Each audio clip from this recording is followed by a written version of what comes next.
नमस्ते, मैं हूं संजय दीक्षित और आप देख रहे हैं दी जयपुर डायलॉग्स।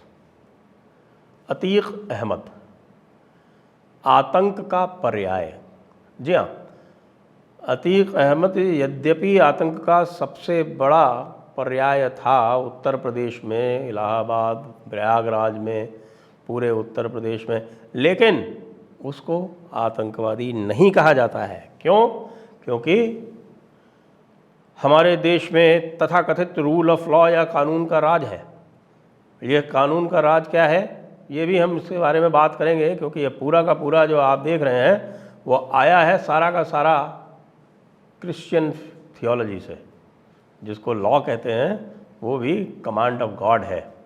और क्रिश्चियनिटी में जो ये प्रकृति है, वो प्रकृति का नेचर जो है वो शैतानियत का है।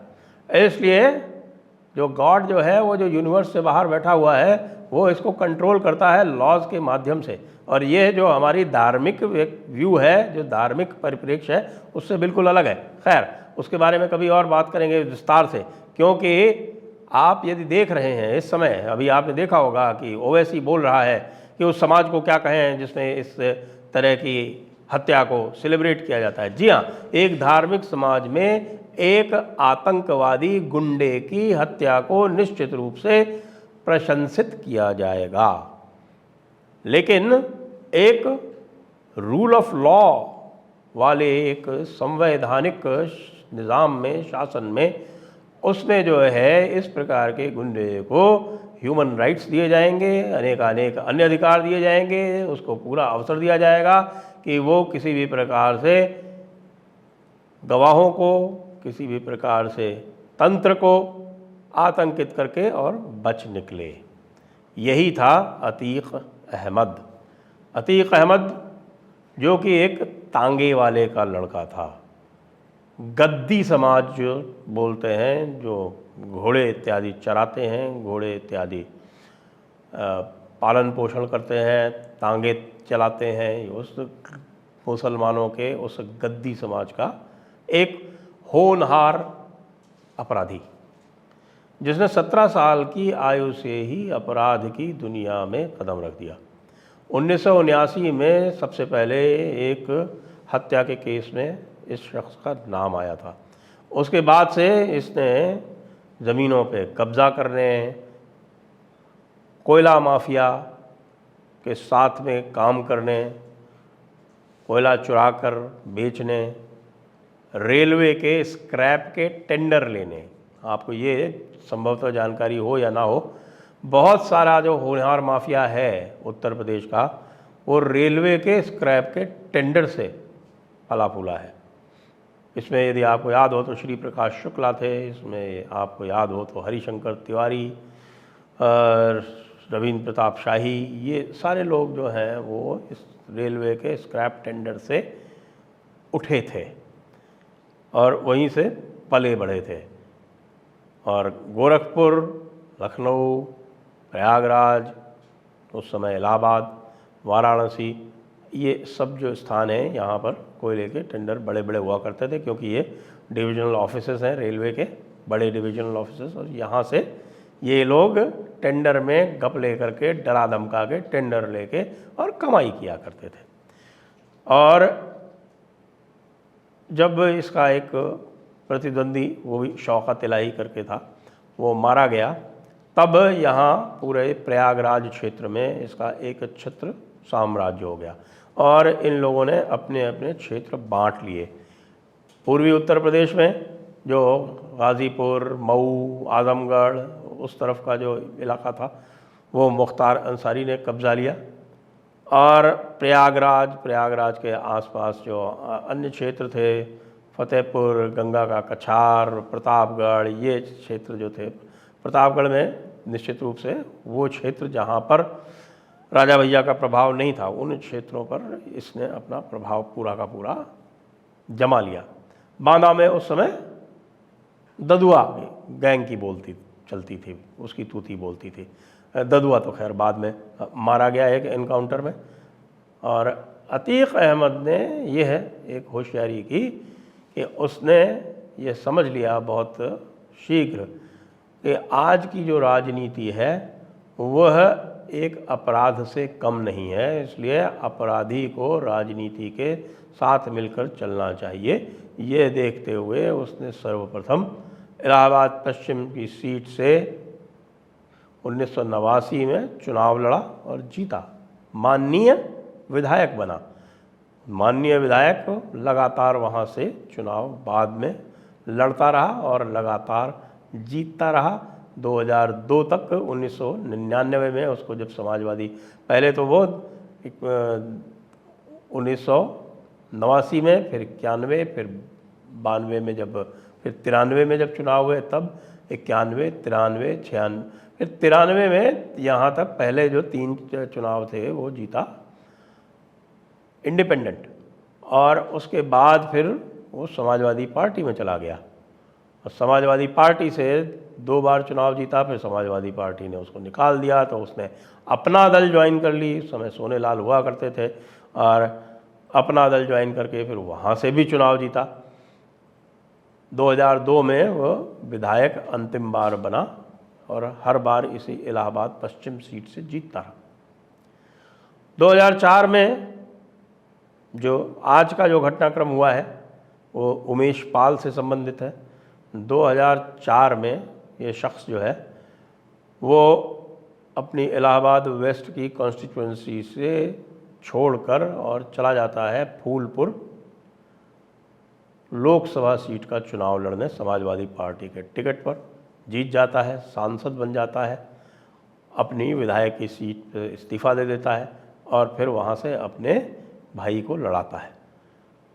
भाई उमेश, भाई राजू पाल से हार जाता है और नवंबर में यह हार होती है।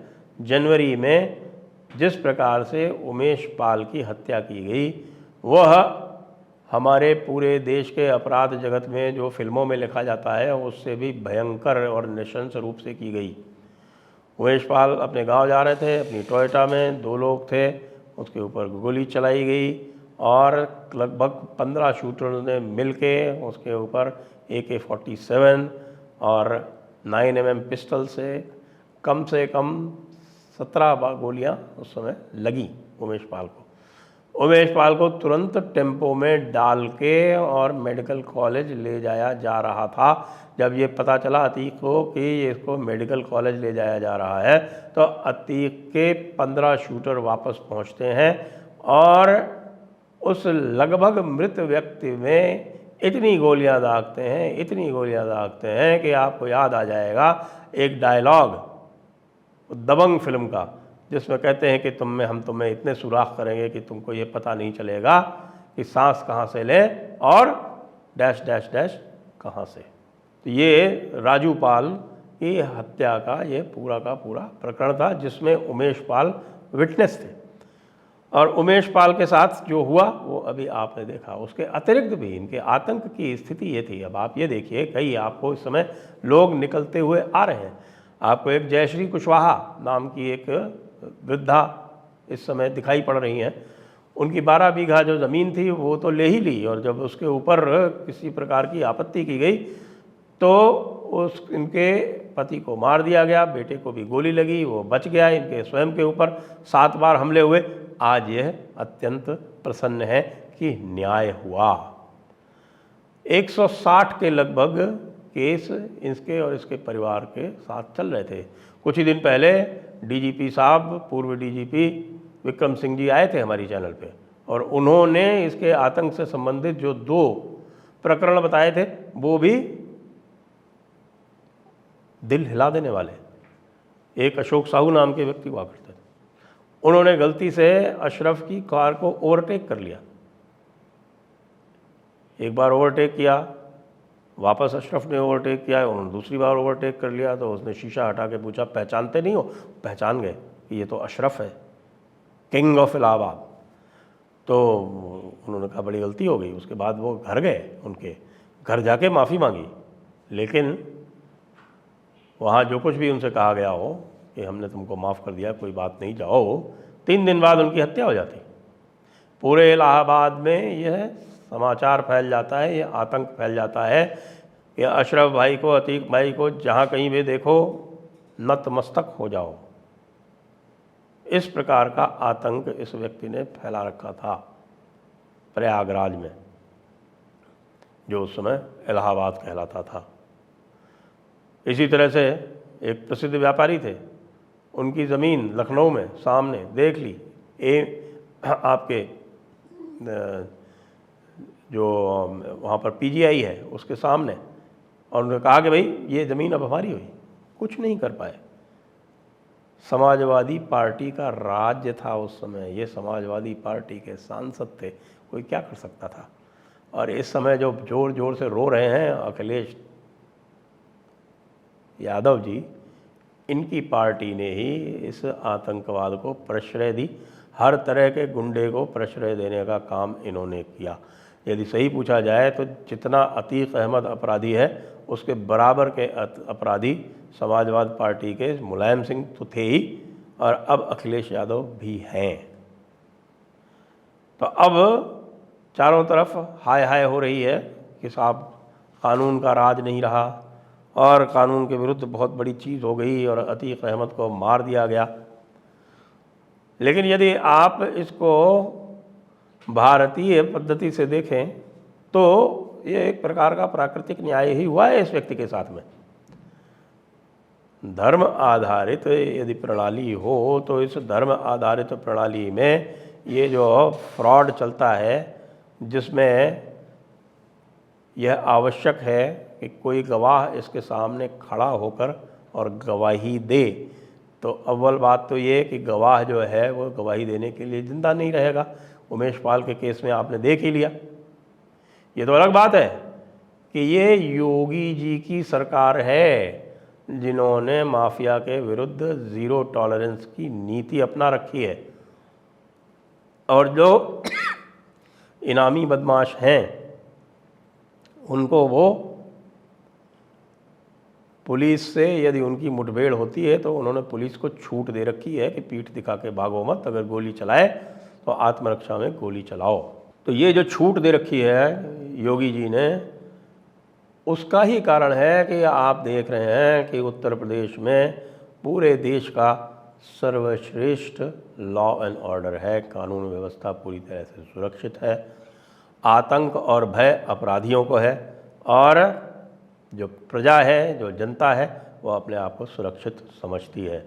और इसीलिए उत्तर प्रदेश की उत्तरोत्तर प्रगति हो रही है, वहाँ पर निवेश आ रहा है, वहाँ पर अब सभी लोग अपने आप को सुरक्षित समझते हैं, व्यापारी अपने आप को सुरक्षित समझते हैं, इसलिए वो खुल के वहाँ पर निवेश कर सकते हैं, व्यापार कर सकते हैं और प्रदेश को समृद्ध बना सकते हैं। क्योंकि अब कोई रंगदारी लेने वाला बचा नहीं है दूर दूर तक। जितने भी इनामी हैं वो सब अपने सर पर पांव रख के भागते घूम रहे हैं। और हर प्रकार के, आदित्य राणा भी तो अभी मारे गए हैं, विकास दुबे भी तो मारे गए हैं, मोती सिंह भी तो मारे गए हैं। तो इस प्रकार का जो वातावरण बना रखा है ओवैसी टाइप के लोगों ने, कांग्रेस टाइप के लोगों ने, तरह तरह के लोगों ने कि उत्तर प्रदेश में कानून व्यवस्था नहीं है, तो भाई किसी माफिया के मारे जाने से, गैंग वॉर में यदि किसी दूसरे गैंग द्वारा एक गैंग का सफाया कर दिया जाता है तो ये उत्तर प्रदेश में पहली बार नहीं है।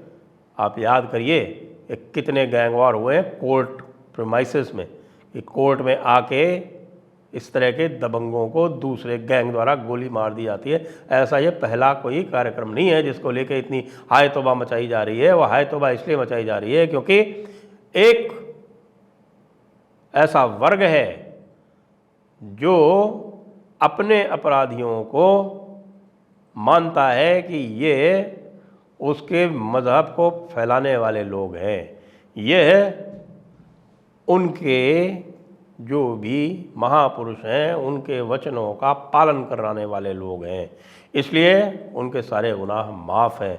काफिर को मारना पुण्य है। इस तरह की विचारधारा के रहने वाले लोग जो हैं वो सबसे अधिक मुखर हैं इस व्यक्ति की हत्या को लेकर।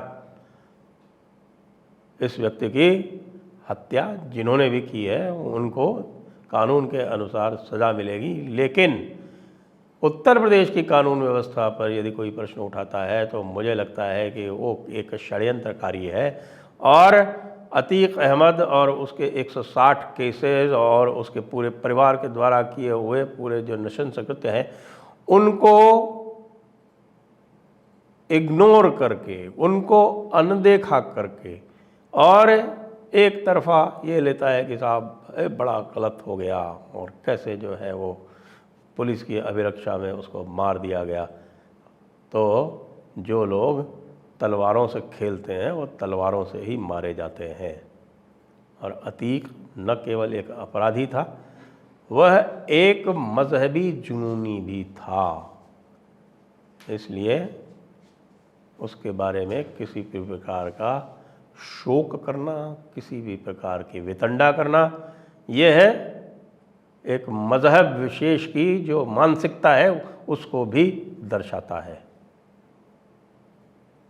हम अतीक की हत्या का समर्थन नहीं करते हैं, लेकिन हम यह अवश्य कहेंगे कि जो व्यक्ति दूसरों को मारता हो तो उससे बदला लेने का विचार किसी भी उसके विक्टिम के मन में कभी भी आ सकता है। यह एक तथ्य है, एक रियलिटी है, एक वास्तविकता है, इसको अनदेखा नहीं किया जा सकता। बाकी उत्तर प्रदेश की कानून व्यवस्था देश में सर्वोत्तम है और बहुत सारे मुख्यमंत्रियों को, बहुत सारे गृह मंत्रियों को उनसे सीख लेनी चाहिए। जय हिंद, वंदे मातरम।